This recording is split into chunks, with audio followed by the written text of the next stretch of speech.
Sabe quando a vida parece que te arrasta para um lugar que você tentou fugir? Quando você quer construir seu próprio caminho, mas o destino insiste em te trazer de volta para onde tudo começou. Minha convidada de hoje viveu exatamente isso. A Bianca foi estudar, se formou em engenharia química, queria escrever a própria história, longe do comércio da família, mas a vida, como uma pitada de ironia, colocou ela de volta atrás do balcão. Só que o que era para ser um quebra-galho temporário virou um verdadeiro império. Hoje, ela comanda 3 mercados que viraram referência de experiência, cuidando de gente, cuidando com gente, inovação e, claro, no varejo. Se você é empreendedor, vive sobrecarregado, acha que está sozinho, sem clareza, ou está com medo de crescer, se prepara. Essa conversa vai mexer com você. Ela é para você. Minha convidada de hoje é a Bianca, uma grande parceira, uma grande amiga. Obrigada. Prazer te receber aqui no nosso podcast. Convite. Obrigada, de verdade. Vamos fazer, vale a pena. Prazer estar aqui. Obrigada pelo convite. Bianca, conta pra gente. Foi estudar engenharia química e parou atrás do balcão no mercado, fez uma rede de varejo maravilhosa. Como é que foi isso?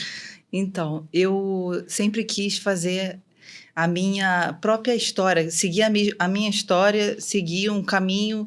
Eu tinha muito orgulho da história que meu pai tinha construído, então era uma história que eu me orgulhava, que eu contava para todo mundo, mas eu acho que o fato de eu enxergar o meu pai naquela posição de admiração, eu admirava o fato dele ter construído tudo do zero.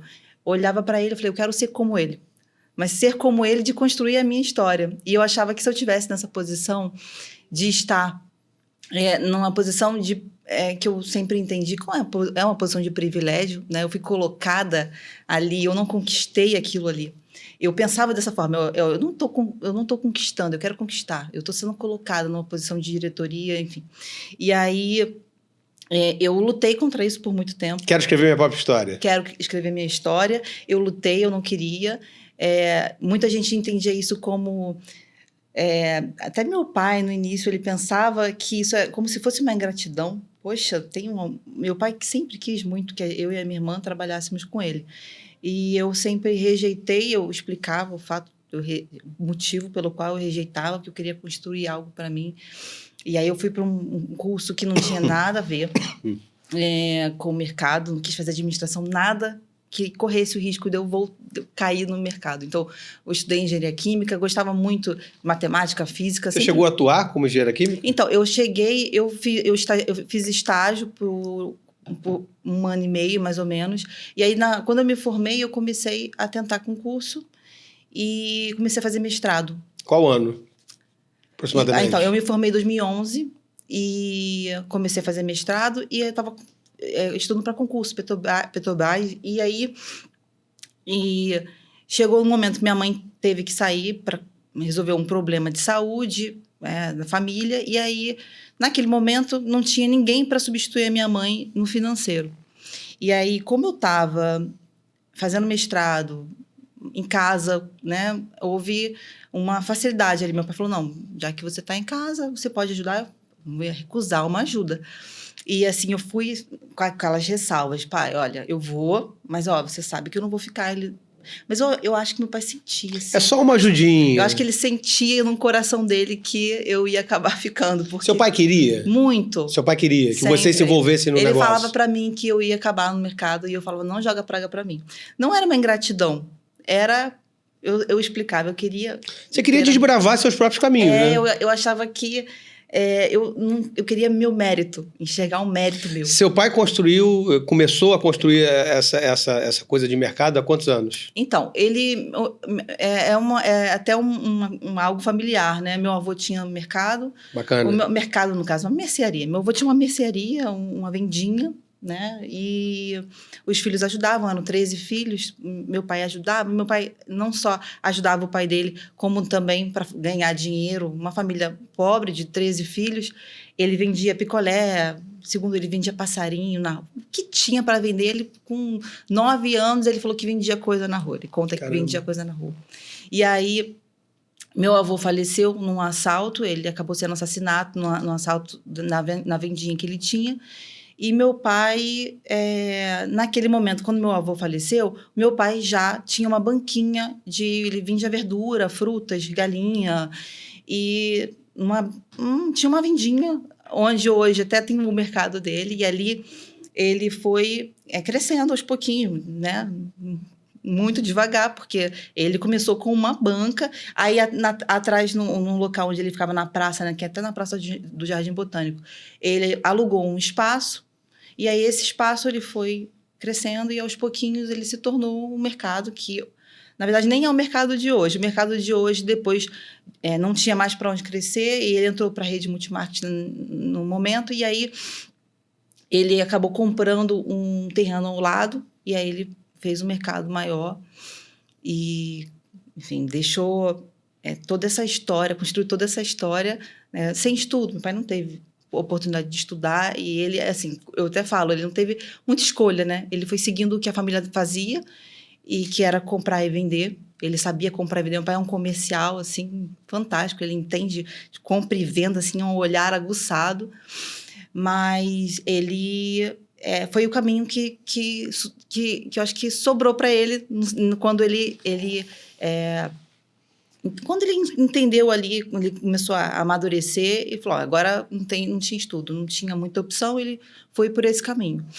E aí, naquele momento, quando ele vendia, ele era verdureiro ainda, ele conheceu minha mãe, que era professora, e aí eles conseguiram juntos construir essa história muito bonita, que eu me orgulho muito. Com certeza. Eu fico muito orgulhosa de contar a história deles, e a minha mãe ajudou muito. A minha mãe tem até uma história engraçada, que ela é professora, eles namoravam ainda, nem noivados, nem noiva eles eram ainda. E aí meu pai estava desistindo já, porque chegou num ponto que ele não tinha mais dinheiro para comprar mercadoria. E a minha mãe acreditava muito na história dele. E aí ela pediu demissão da escola, pegou todo a rescisão, a FGTS na época, que tinha na época, não sei como é que era na época. E aí ela pegou esse valor e entregou na mão do meu pai. Confiança. Na confiança. Minha mãe conta que foi um estresse em casa, né? Porque a mãe dela ficou chateada, todo mundo ficou, mas ela acreditava no meu pai. Ela tinha uma visão de que aquilo ia... Porque assim, meu pai é muito visionário, né? Uma pessoa que começa com uma vendinha, vendendo verdura e acaba sem estudo, sem nada assim de respaldo, de nada, de família, de dinheiro, não tinha nada. Ele conseguiu chegar nesse ponto. É, né? Muito mérito, muita mérito, luta, muito mérito, muito trabalho. Por isso eu acho que eu me inspirava nele. Eu me inspirava, mas eu não queria aquele caminho, não porque eu desmerecia, é porque eu queria fazer igual. Eu falava, nossa, eu quero isso para mim. Eu achava lindo a história. Quando eu tinha que contar uma história bonita de alguém, eu contava do meu pai. Me orgulhava, assim. Eu ficava assim, eu não tenho a minha história. A minha história, a história que eu tenho de mais legal para contar é a história do meu pai. Eu costumo falar que é orgulho positivo. É você positivo. É você querer construir a tua estrada, né? Orgulho positivo. E você vê, sua mãe deu o dinheirinho ali na confiança, né? A gente está falando de família, de confiança. E você falou que o seu pai não teve estudo, mas que ele sempre soube comprar e vender. O ROI de toda venda de produto está na compra. Com certeza. Um bom ROI da venda do produto está na boa compra. Então, quem sabe comprar, na venda, ele obtém o lucro bom. Quem compra mal, vende mal. Verdade. E ó, eu abri para perguntas. E aí vamos ver o que veio aqui, porque eu também a gente quer colaborar também e deixar a audiência ouvir um pouco. Como é que foi assumir esse legado sem perder a própria identidade como líder? Então, acho que para mim no início foi um desafio muito grande me colocar, assim, primeiro aceitar que eu ficaria na empresa. Eu comecei a enxergar que eu poderia ajudar muito. Porque chegamos num ponto onde meu pai ele não tinha mais caminhos para profissionalizar a empresa dele. Porque, de fato, ele ainda tem a questão do estudo, que ele não tinha estudo, ele não tinha essa bagagem que a gente tinha, eu e a minha irmã, a gente fez faculdade. E aí eu comecei a ver que eu poderia ajudar. Eu falei, nossa, eu posso ajudar meu pai. Por que não ajudar? Aí eu comecei a falar, não, eu vou ajudar em algumas coisas aqui. Eu comecei a levar mais a sério, porque no início eu fui para tapar o buraco mesmo. Não, vou tapar o buraco. E aí eu comecei a perceber que eu poderia, de fato, Implementar, ajudar. E aí de cara, eu consegui fazer criei uns controles. Na mesa da minha mãe não tinha um computador. Minha mãe fazia o financeiro com papel, caderno. E aí eu botei um computador, aí já achei de cara em alguns meses um rombo lá de cartão de crédito absurdo. E aí meu pai ficou todo feliz. Aí meu pai começou, poxa, me ajuda mais. Tá? começou a implementar processos. E aí eu comecei nessa virada eu não sei que momento que eu virei a chavezinha de falar assim, não, agora eu vou ficar na empresa. Não se lembra? Não. Assim, eu acho que isso pode... Eu acho que eu fui aceitando quando eu falei, não, vou fazer pós em gestão de negócios. Talvez você tenha começado a aceitar por ter sentido a importância da sua cadeira colaborando com a tua família, com tudo que teu pai construiu. Sim. Né? Ou seja, você estava se vendo realmente como construindo um caminho novo. Sim. Né? Um caminho novo. Um caminho novo e continuando uma história um legado, né? Mas da minha forma também, que eu acho que a gente consegue...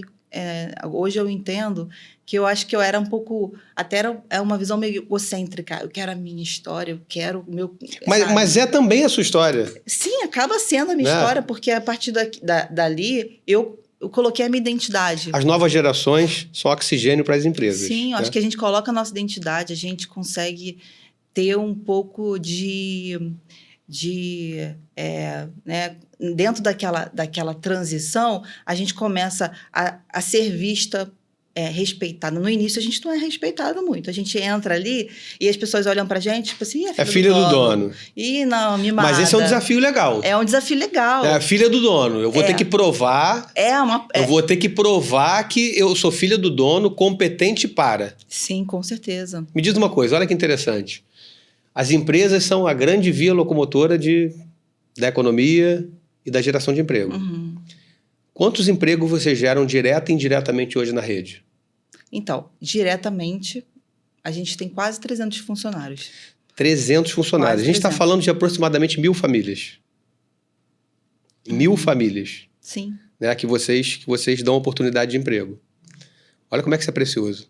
Sim. E olha como é que a visão começa a mudar. Como não fazer parte de uma história... É um privilégio, né? Nossa, como não fazer parte... Entendeu? Como não fazer parte de uma história em que meu pai criou a oportunidade de gerar emprego para 1.000 famílias. Sim. Entende? Sim, hoje eu enxergo. Hoje eu me enxergo e eu valorizo isso. Eu acho que é um grande privilégio. É uma posição de privilégio que eu tenho que usar com muita responsabilidade. Eu costumo... hoje em dia eu tenho tanta noção da minha responsabilidade que eu acho que o meu objetivo principal hoje de vida é me desenvolver. Me desenvolver, trazer melhorias para a minha pessoa, né? Eu olhar para a minha pessoa com cuidado, porque eu acho Como é que eu posso ser um líder melhor? Como é que eu posso ser uma líder melhor todos os dias? Para inspirar, para eu conseguir inspirar, porque eu acredito que a liderança é por inspiração. Eu tenho que inspirar. E para inspirar não pode ser algo artificial, precisa ser natural, precisa ser algo que as pessoas olhem para você e falem, legal, eu vou conseguir alcançar isso. Não tem que ser uma liderança tipo que fica acima e que é inalcançável. Ninguém consegue atingir aquilo. Um líder que sabe tudo, que tem todas as respostas. Eu gosto de me colocar numa posição de aprendiz. Eu falo muito isso. Eu sou aprendiz, eu gosto de estar sempre curiosa, aceitando o que eu não sei, aceitando, às vezes, a minha ignorância. Às vezes eu entendo, aceito e fico muito... feliz assim, à vontade. Fico muito à vontade com a minha ignorância. Porque eu acho que para mim, liderança é fazer perguntas certas e não ter resposta para tudo. Eu não tenho resposta para tudo. Eu gosto. Ninguém tem. E eu gosto de trazer isso para a minha equipe e trazer essa possibilidade deles errarem, deles mostrarem que eles entenderem que a gestão não é só sobre acertar. É sobre inspirar. Olha, muito bom o que você está falando. E eu quero fazer uma pergunta para você. Eu tenho falado, já há algum tempo, que o erro é a grande oportunidade de melhoria rápida. Com certeza. Eu nunca tive medo de errar, graças a Deus. Eu não tenho medo de errar. Eu vivo pedindo a Deus que me dê possibilidades e muitas oportunidades de errar. Porque quanto mais eu erro, mais eu acerto. Quanto mais eu erro, mais eu consigo dividir com as pessoas que estão próximas de mim e todo mundo crescer junto. Sim. E pela tua fala, eu quero ouvir tua opinião. Existe hoje uma corrente que fala que o dono da empresa, o CEO, o comandante do navio, ele não pode estar no operacional, ele tem que estar no estratégico. E a liderança tem que estar no tático e o operacional é quem está na ponta comercial.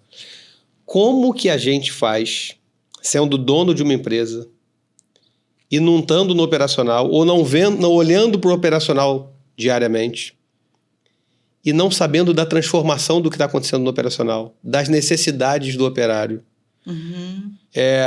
dos anseios, do que eles querem para eles. Você não cria um afastamento? Sim. Porque uma coisa é você não estar no operacional, porque você não está na ponta comercial vendendo, porque você está na estratégica e no tático. Porque plano estratégico também a gente faz, né, em 2 semanas e depois como é que faz o ano todo, Sim. né? Mas como se afastar do operacional estando perto? Eu acredito, eu acho que isso foi uma virada de chave na empresa. Eu acredito muito na gestão de pessoas, no RH. A gente, como uma empresa pequena, né, nós começamos... quando eu comecei a trabalhar, não tinha RH, era uma pessoa que contratava, que pagava, fazia toda essa parte que eles entendiam que era mais a parte burocrática. E aí a gente foi, com o tempo, foi entendendo... assim, quando a gente é pequena, a gente consegue estar lá na ponta, né? Quando a gente começa a ter uma quantidade, 2, 3 lojas, aí você começa a enxergar a dificuldade de você entender o que está acontecendo lá na ponta. E aí eu acredito muito que o RH, que é o setor que a gente... Eu falo do RH porque pode parecer, né? Mas para supermercado de médio porte, muitas empresas não têm o setor de RH. O departamento importantíssimo. Sim, porque eu acho que é o setor que...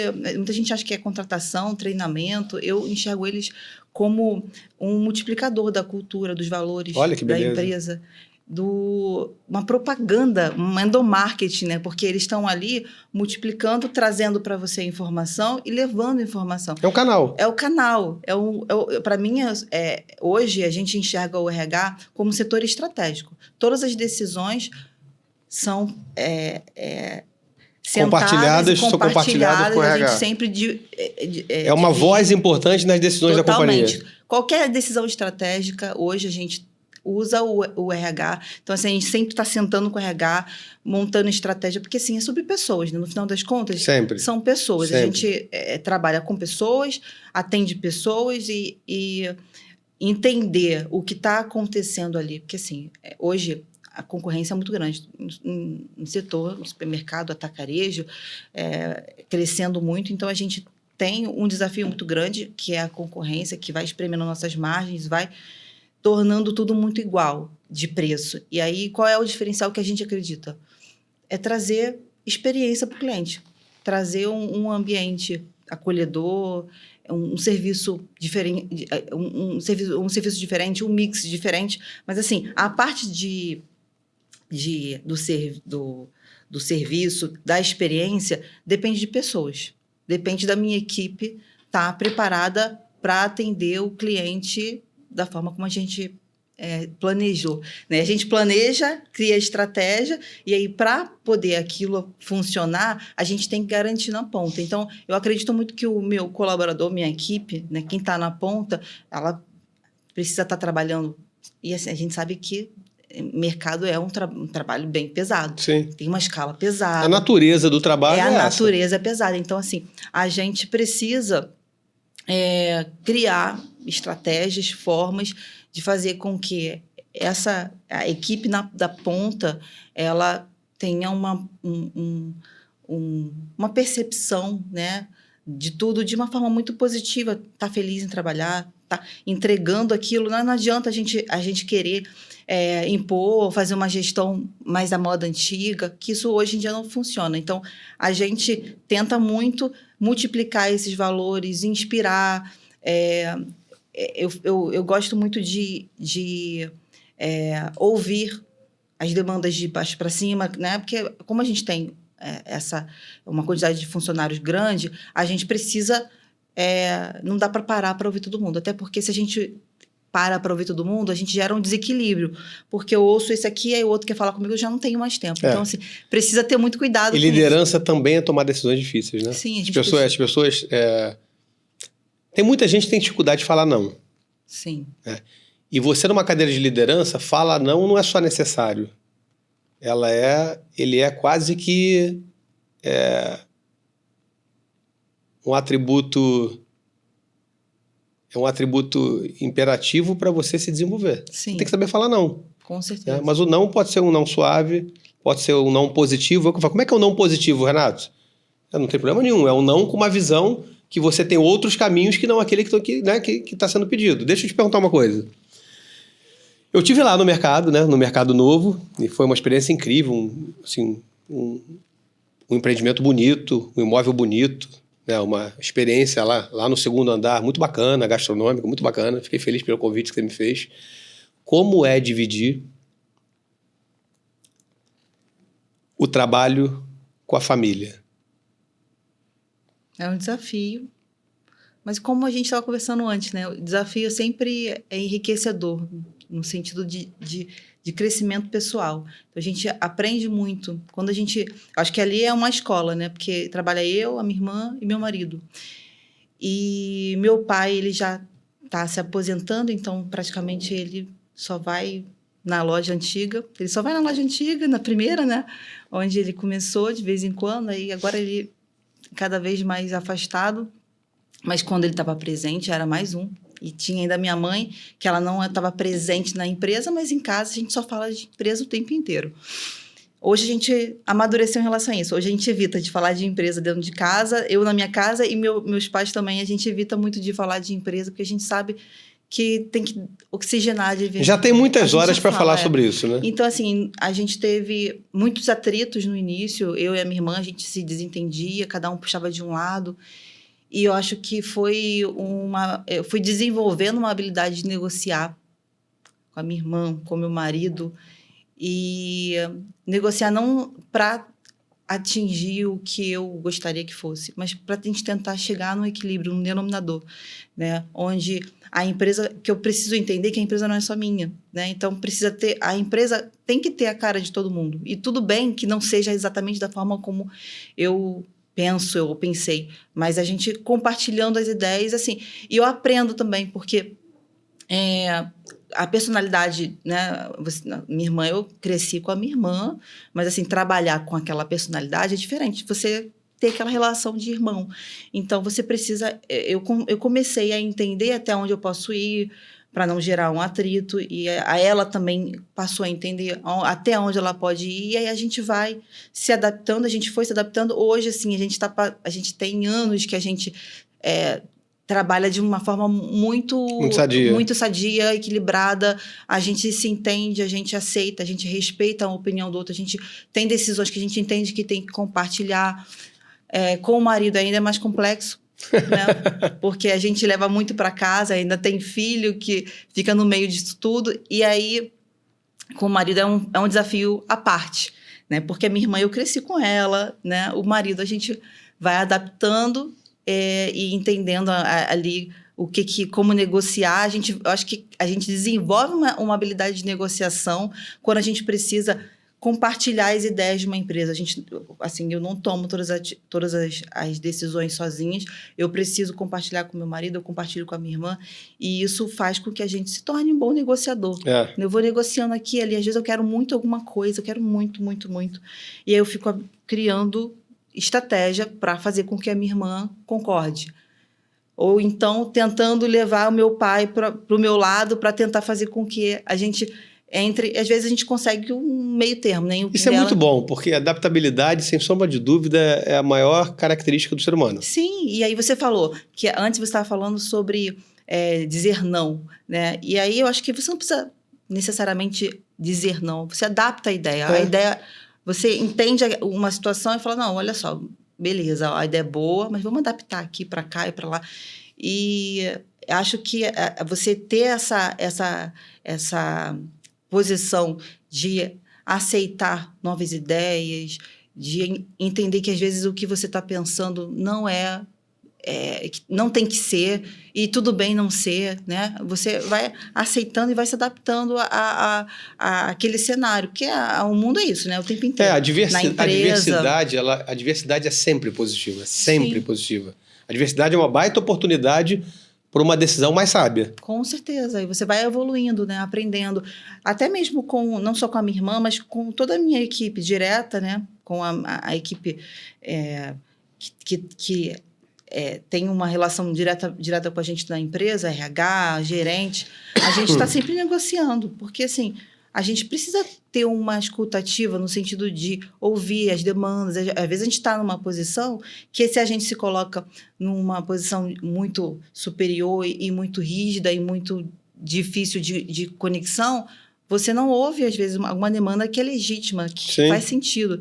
E aí, quando você está numa posição de escuta, uma posição de flexibilidade, de falar... Eu sou muito assim, tipo, o gerente fala alguma coisa, alguém da minha equipe, eu falo, não, beleza, a gente pode analisar, porque, sinceramente, eu não estou totalmente aberta a mudar a minha opinião. Minha opinião, e eu gosto muito de opinião com base em fatos. É assim, Ai, porque eu acho com base...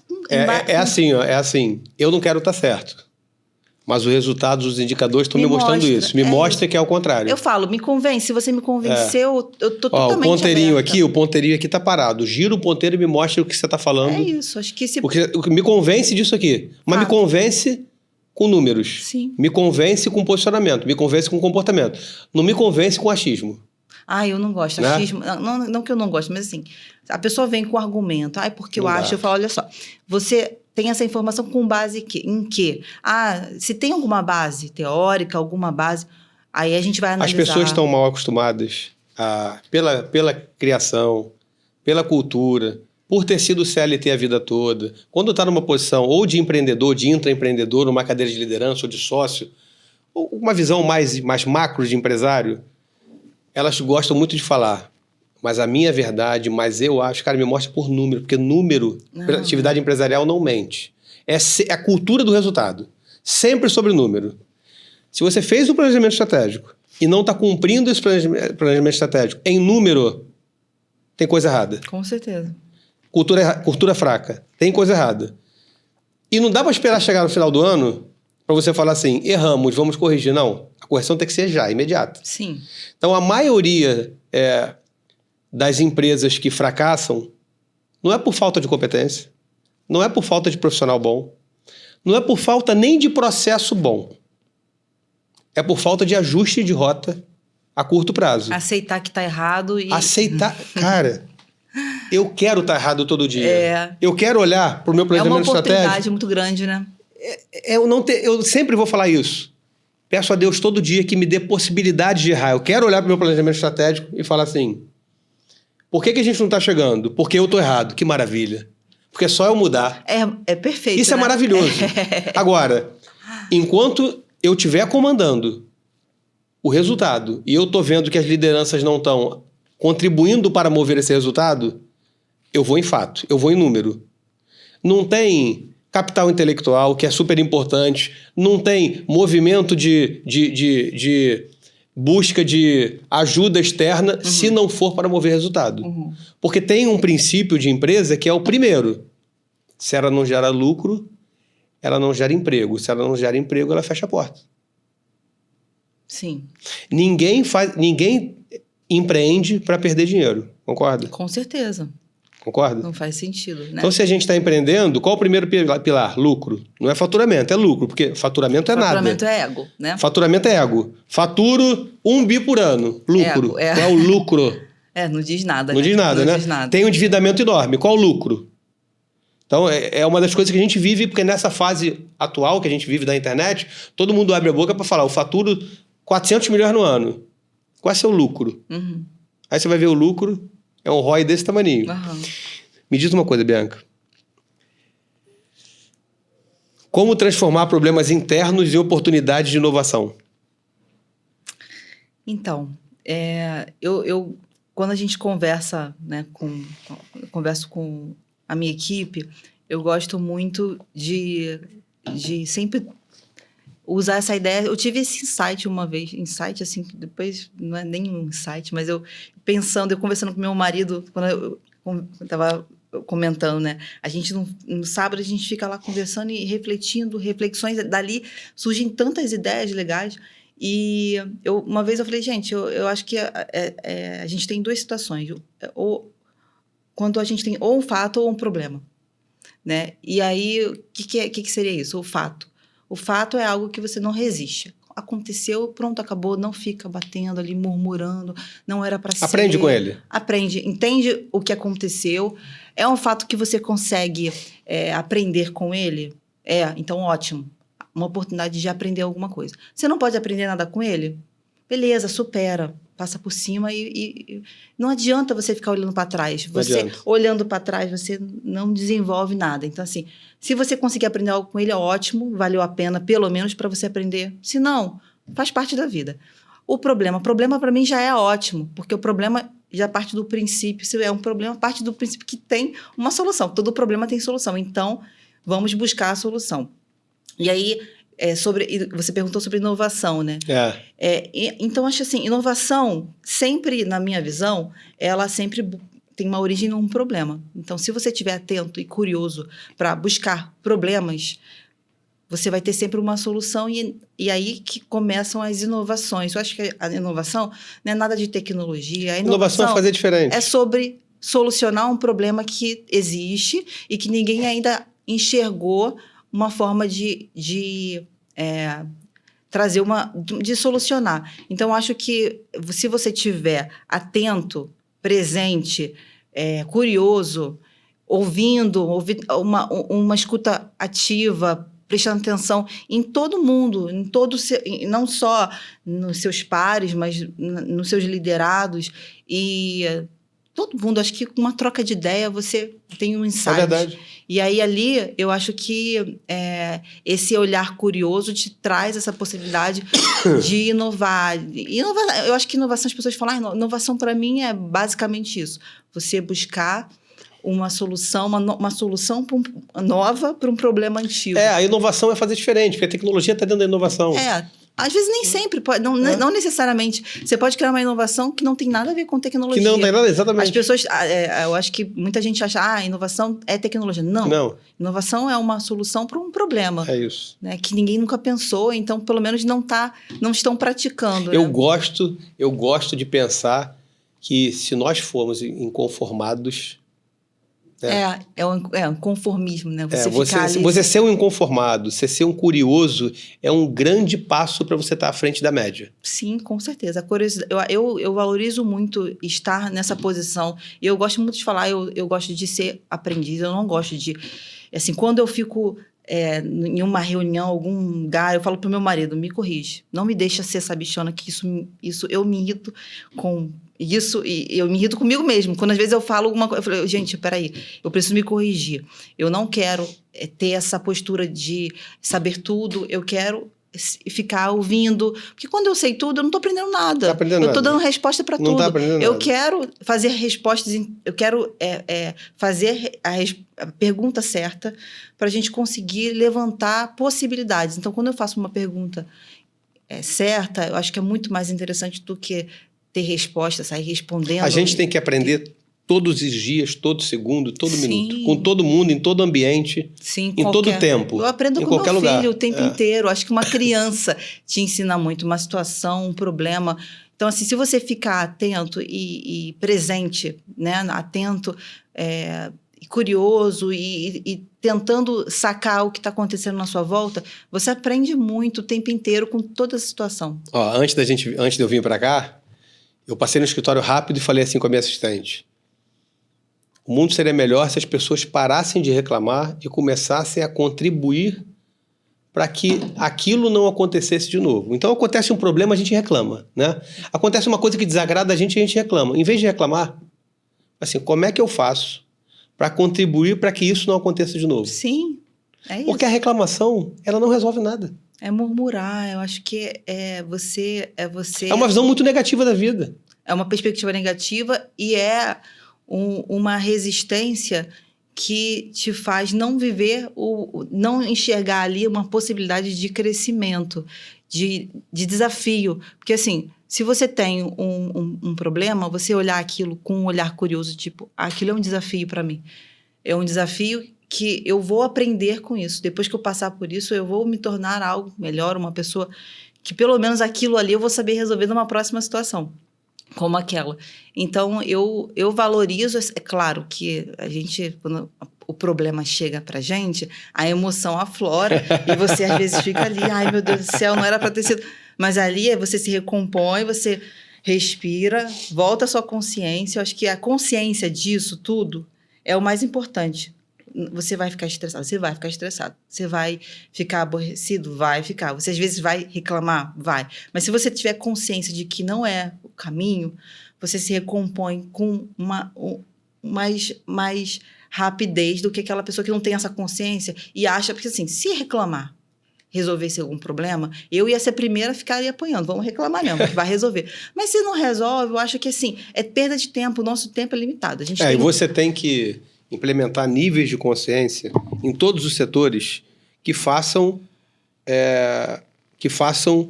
a pessoa crescer. Seja ela o operário que está ali no chão de fábrica, né, o teu funcionário que está no operacional, seja numa cadeira de gestão, seja numa cadeira de direção. Qual é a possibilidade que você dá para as pessoas para se desenvolverem e ampliarem uma visão, porque visão é mais importante do que estratégia, visão é mais importante que resultado. Com certeza. Né? A visão que as pessoas têm de não transformar um problema numa catástrofe, de não ficar murmurando, alimentando aquele problema. Não é só sobre resolver o problema, é sobre colaborar para que ele não aconteça. Sim. Ou que problemas daquela natureza não venham a acontecer de novo. Vamos falar sobre a mulher. Antes, eu queria falar para você. A Demicon, o maior consórcio do Brasil, a possibilidade de você poder trocar tua casa, comprar um apartamento, sair do aluguel, renovar tua frota, viajar para o exterior, comprar uma casa no exterior, comprar uma lancha, um barco, um jet ski, consórcio Demicon. Você vai procurar um dos nossos especialistas da Demicon Barra Olímpica, a gente vai deixar o link aqui, que ele vai te ajudar no teu projeto. Para cada ponto de vista, um consórcio Demicon para você. E também um oferecimento de outro patrocinador nosso, o Espaço Local Ideal, o espaço perfeito para sua festa, casamento, 15 anos, bodas, aniversários. Só clicar aqui que eles vão te receber e transformar o teu sonho em realidade. Bianca, vamos falar de mulher? Como você enxerga o papel da mulher no mercado de trabalho, sobretudo no teu nicho? Varejo, supermercado, a mulher líder, a mulher que transforma, a mulher que ouve mais, a mulher que tem mais sensibilidade, a mulher que olha para tudo, para todos, para a ambiência, para a atmosfera, que sente o cheiro, que sente os ruídos. Como é que você vê o papel da mulher e qual tem sido efetivamente a penetração da mulher nesse nicho? Então, dentro do supermercado, pegando o supermercado, ramo de supermercado, é essencialmente masculino, né? A gente tem, acho que 99% são homens, você tem mulheres pontuais, que a gente até admira e a gente busca informação de como era a história, até para a gente se inspirar. Então, são poucas mulheres. A Bianca na associação, ela é meio que isolada ali, como figura feminina? São poucas? Então, no Multimarket, a gente tem de liderança feminina, tem algumas filhas, né?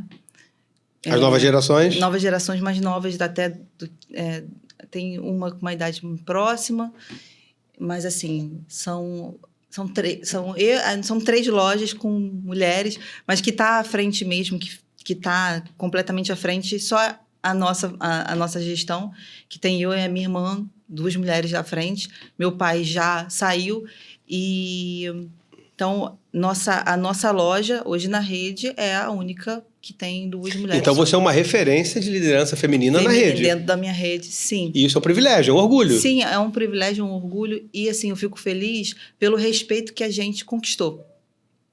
E hoje a gente tem um respeito as pessoas entendem o nosso grupo como exemplo de profissionalismo, porque a gente está sempre à frente nesse sentido de profissionalizar, uma visão de tirar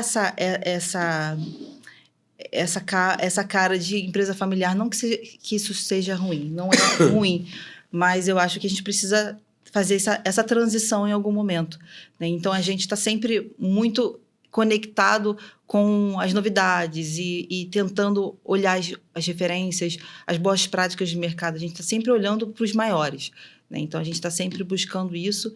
E a gente tem também uma gestão de pessoas com uma cara muito diferente, né? Então, a gente valoriza muito isso. Eu imagino, porque a mulher oxigena muito o segmento. A gente, hoje, na rede, eu acho que tem algumas outras empresas na rede que trabalham com RH, mas a gente tem um foco muito direcionado para isso hoje. Teu turnover acaba sendo um pouco mais positivo do que a média em função disso? Então. Embora a gente sabe que no segmento, né, o turnover é característico, né? Mas em função disso, você acredita que, ou, adicionando uma equação aí, ou olhando para um futuro breve, você acredita que esse formato de liderança feminina, apoiado no RH como setor colaborativo, você acredita que isso gera para o segmento um turnover um pouco mais positivo e até,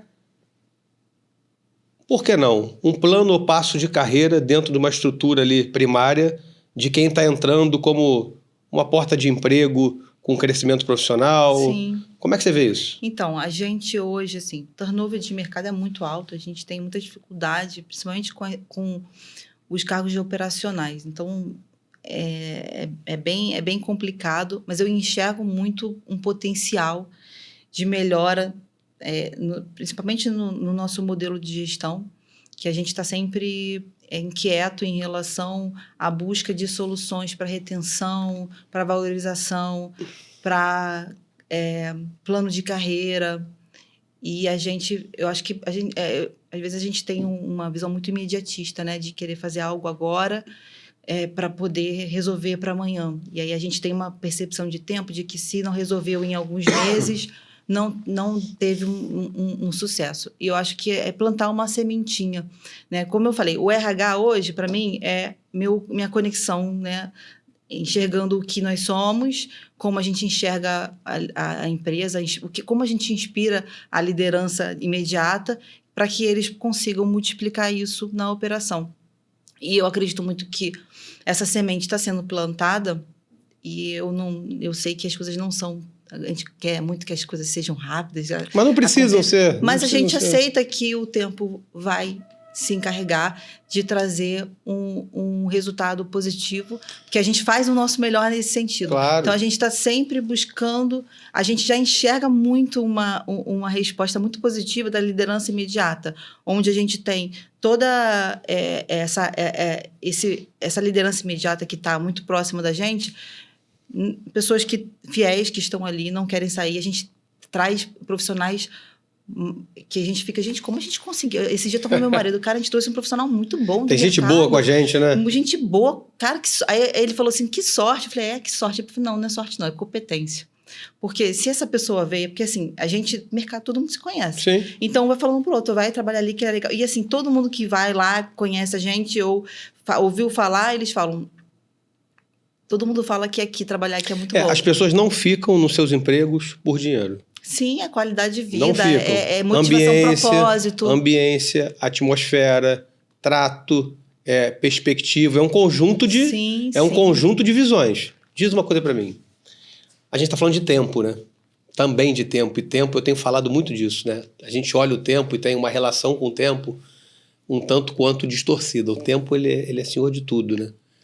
Como é que foi sair de uma vendinha para um mercado, seu pai e você ingressar, tá à frente dessa atividade e abrir a segunda, a terceira loja, um conceito diferente na terceira loja? Como é que é expandir sem perder a essência? Pois é. Eu acho que o que é a essência, né? Refletindo aqui, o que é a essência da empresa, a empresa que meu pai construiu? Eu acho que a essência... Meu pai sempre foi um líder, assim, de contato com todo mundo. Ele ia lá, falava com todo mundo, então o contato Essa dele... eu vou anotar. Tem umas coisas que eu gosto de anotar, sabe? Tem umas coisas que eu adoro de anotar. Essa eu vou anotar aqui. Então, ele tinha muito essa busca... tanto que a gente tem alguns funcionários da época do meu pai, e ele é muito próximo, né? Sempre foi muito próximo. Aquela liderança, às vezes, um pouco antiga, né? De que um pouco preto no branco, tem que ser isso. Mas, assim, tudo bem. Aquela época funcionava, né? A Hoje gente não está em outra funciona mais, época, né? Mas ele sempre foi muito, muito próximo, ajudava as pessoas. Ele sempre foi muito próximo e ele ensinou muito isso pra gente. Né? Valorizar quem estava ali na ponta. Eu vou anotar assim, líder é provocar contato. Eu gostei dessa. Porque hoje tem muita fala, saia do operacional, fique no estratégico. E eu venho batendo nisso. Gente, se você não sabe, se você é dono do teu negócio, não sabe como é que é o operacional, ele lida todo dia com as intempéries, com os problemas. O que falta? Você não vai ser capaz de comandar. Mas é um desafio. É um desafio.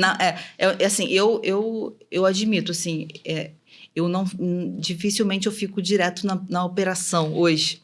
Né? É claro, você não fica direto, mas você conhece a operação. Eu conheço porque eu busco informação e assim... E claro, você tem que voltar no operacional de vez em quando, mesmo que você não esteja direto. Você tem que descer todo dia para ver o que está acontecendo. Você tem que descer todo dia para ouvir. Não, eu estou em todas as lojas, toda semana eu vou pelo menos em uma loja, a gente roda, a gente conversa com o gerente, entende o que está acontecendo. Sempre eu acho que se a gente se coloca muito nessa posição de ouvir, de estar aberto, e uma coisa também que eu incentivo muito e mostro isso, acho que na prática, né, inspiro eles a admitir erros. Cara, a gente errou nisso. Não tem problema, vamos aprender. Aí eu falo, o que a gente aprende com isso? Isso é maravilhoso, né? Não é maravilhoso? E assim, eu falo muito isso, né, pro gerente, principalmente pro gerente. Eu prefiro que a gente identifique um erro nosso e a gente consiga acertar e consertar, do que a gente ficar lá batendo em ponta de faca. Você quer ver uma coisa? Eu não sei se você já leu. Já leu Responsabilidade Extrema? Não. Eu vou te dar de presente esse livro. Responsabilidade Extrema é um livro para liderança. Só que é um livro que pode ser aplicado também, não só em todas as camadas de liderança, como na camada do operacional. Sim.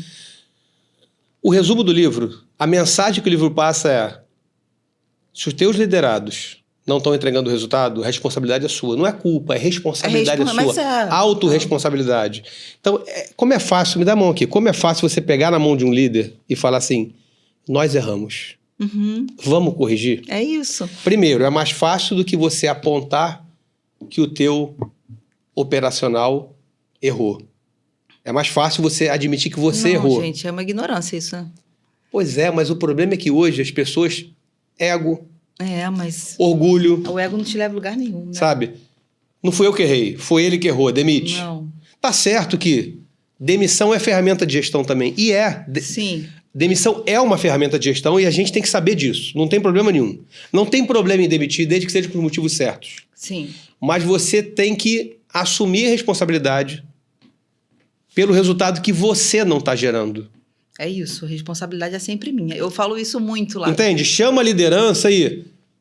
Olha, a gente não foi capaz de entregar até agora o planejamento estratégico, então vamos mudar agora. Não vamos esperar mês que vem, vamos mudar agora. Aliás, às vezes, eu, por exemplo, às vezes eu deixo para ver o que vai acontecer. Sabe?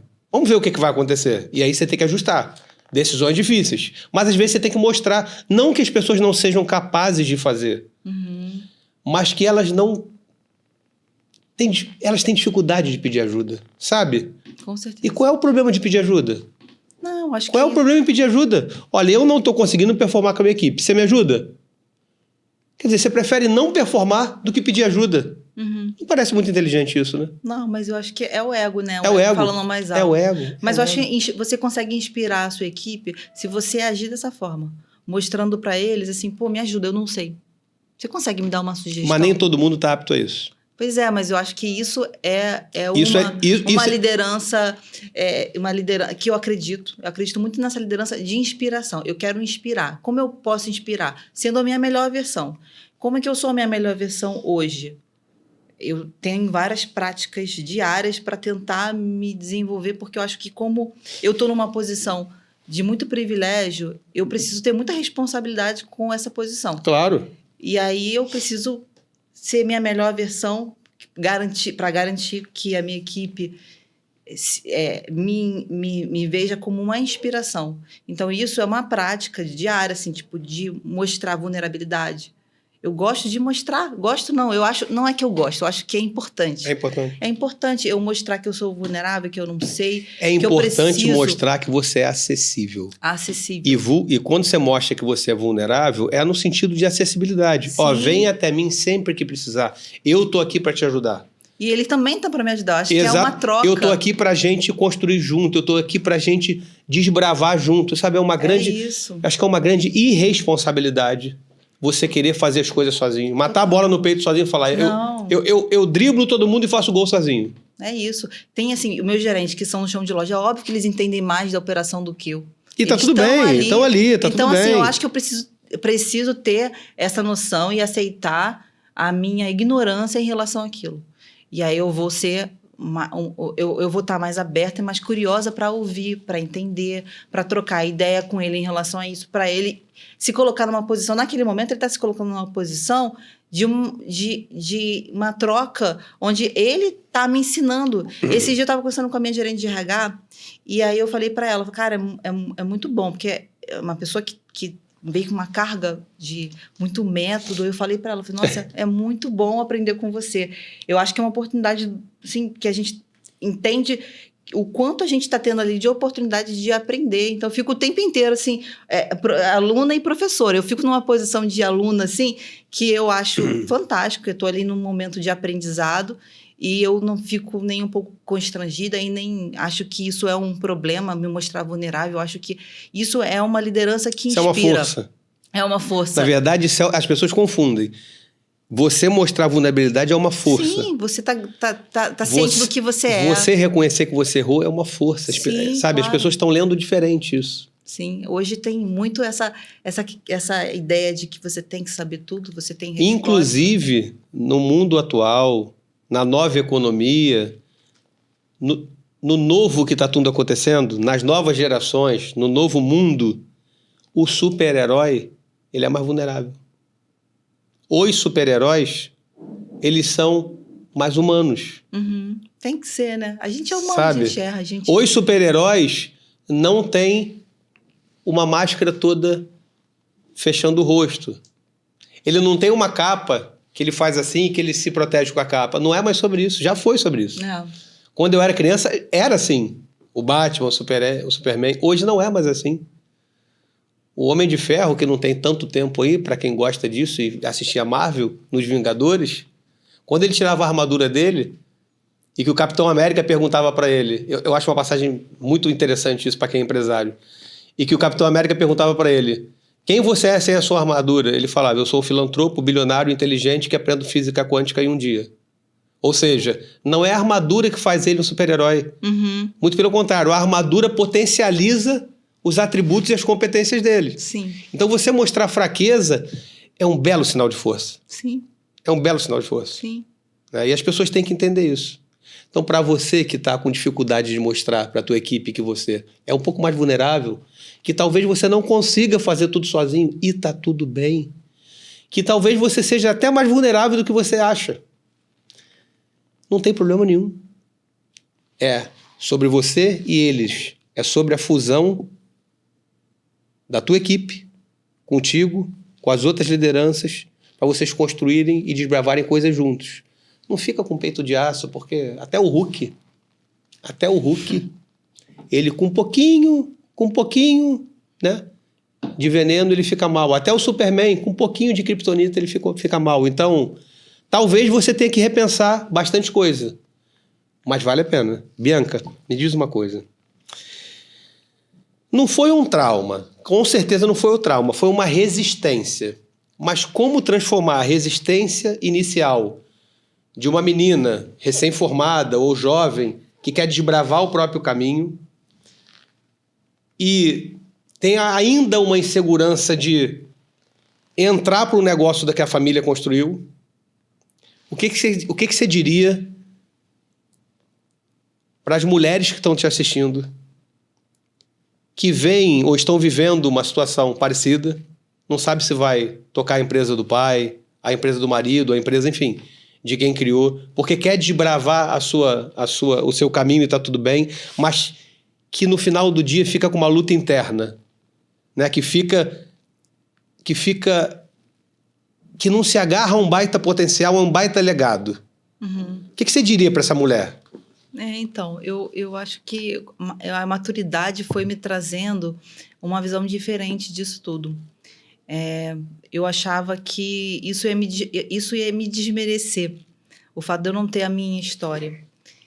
E acho que é o ego, né? O ego falando mais alto, eu queria ter a minha história, eu queria contar a minha história, eu não queria ser uma continuação da história do meu pai. E aí, hoje eu enxergo bem diferente, assim, eu acho que não tem importância, né, minha história. Eu acho que eu quero hoje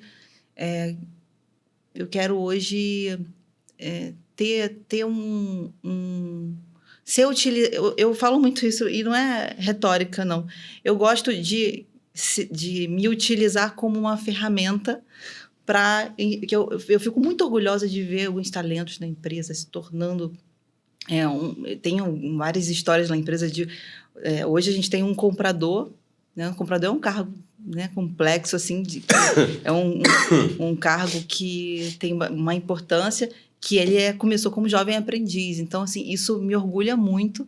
E aí eu ter a possibilidade de ser um instrumento para gerar criar um cenário favorável para que essas pessoas cresçam e enxergar a empresa indo por um caminho onde a gente contrata quase 300 pessoas, a gente tem acho que é uma rede de apoio ali tão grande, tão bonita, e eu amo o que eu faço, eu fico muito, muito feliz em trabalhar. Dá para ver no brilho dos teus olhos. Eu fico feliz todos os dias em trabalhar, e assim, eu não acho mais que é sobre mim, eu acho que isso é besteira, essa visão de que, porque eu tenho que ter a minha história. Eu acho que, para mim, isso já está muito superado. Eu não sei em que momento essa chave virou, mas para mim isso não é algo que tem mais nenhuma importância. Eu não vejo algo como... Eu acho que essa visão do ego, de ter uma história sobre mim para contar, faz o caminho contrário, né? Muito bom. É o caminho contrário. Eu acho que quando você se desprende disso, de que eu preciso ter a minha história, não é sobre você, não é sobre mim, não é sobre nem meu pai, é sobre algo muito maior, né? Sobre as pessoas que estão envolvidas. Sim. Sobre a equipe. É sobre oportunidade. Né? É sobre oportunidade. Vamos fazer uma rapidinha aqui. A gente está criando um quadro aqui, que é um bate-volta, para a gente entender um pouco mais da Bianca, de planos para o futuro. Quem é a Bianca?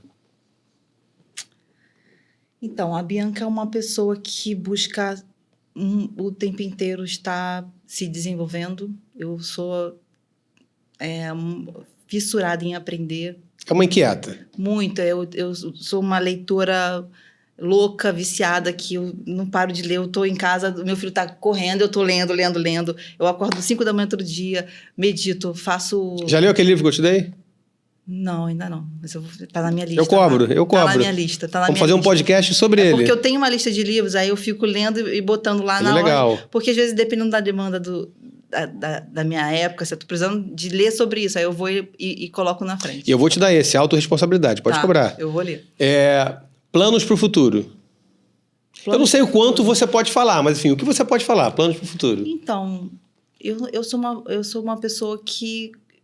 não nesse momento, acabei de inaugurar uma loja agora, Então, assim, planos para o futuro, para a empresa, eu quero estruturar a empresa. Para mim é estruturar. A gente acabou de inaugurar a 3ª loja. A gente está se estruturando, tem 7 meses que a gente inaugurou essa loja. Para a gente foi um desafio muito grande ter o restaurante, porque nosso negócio sempre foi mercado. E a gente criou essa ideia. Primeiro que o conceito de loja é diferente, né? Porque a gente saiu do mercado, foi para o Empório, aí do Empório a gente criou o Fresh, né? A gente entendeu E tá que muito era bonito. Parabéns. modelo, era um muito modelo bonito. que fazia sentido ali para a região e botamos o restaurante, que era um sonho antigo, conseguimos implementar. Então, para a gente é um desafio muito grande. Então, eu quero estruturar, eu não quero pensar em 4ª loja, eu quero pensar em estruturar. Depois que eu estruturar, eu vou pensar.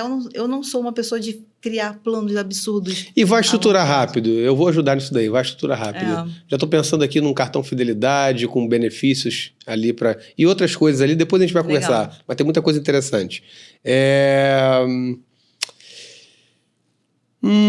Para quem está com medo de começar a empreender, a mulher que está olhando a gente e ela está querendo se meter no ramo de varejo, ela está querendo abrir uma mercearia para se transformar no mercado e depois no supermercado. Eu sei que você diria para ela assim, coragem. Coragem, né? Muita coragem. Coragem, mas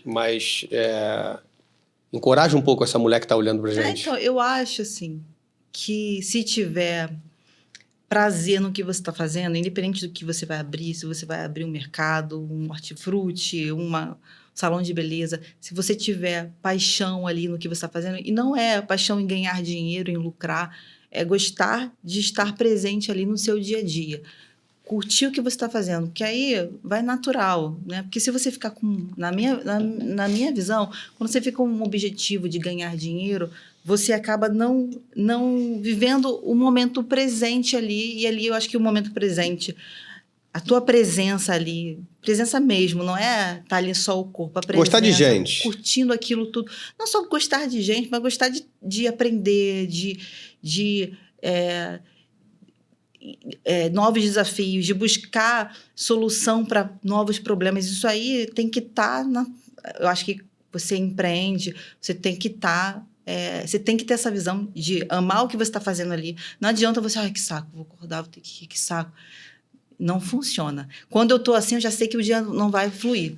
Eu tenho que acordar, por isso eu acho que tem que estar sempre muito automotivado. Acho que o empresário tem que estar automotivado o tempo inteiro. Sempre. Quando ele não está, ele desmotiva a equipe inteira. Então, a automotivação é algo que a gente é solitário. Né? Como líder, não tem ninguém para te motivar. Quando você está liderando alguém, o seu líder está te motivando. Se você é o líder, você não tem como... Então, você tem que ser automotivado. Então, buscar maneiras de se automotivar, independente do ramo que a pessoa vai. Eu acho que tem que ter essa perspectiva de que você vai precisar ser o seu líder.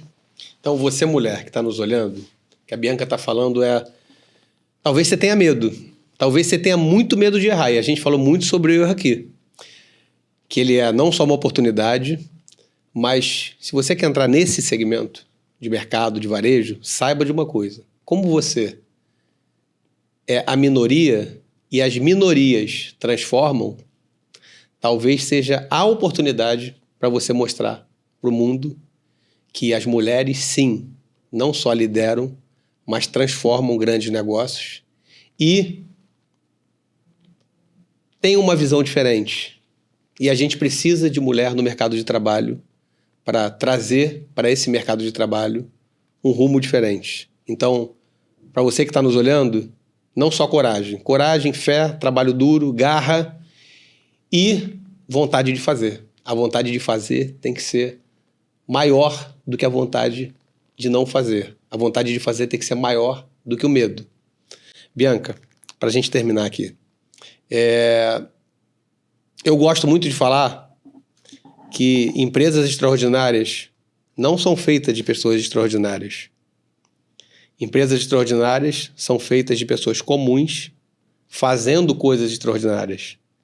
E o que você está fazendo é extraordinário na empresa que teu pai construiu.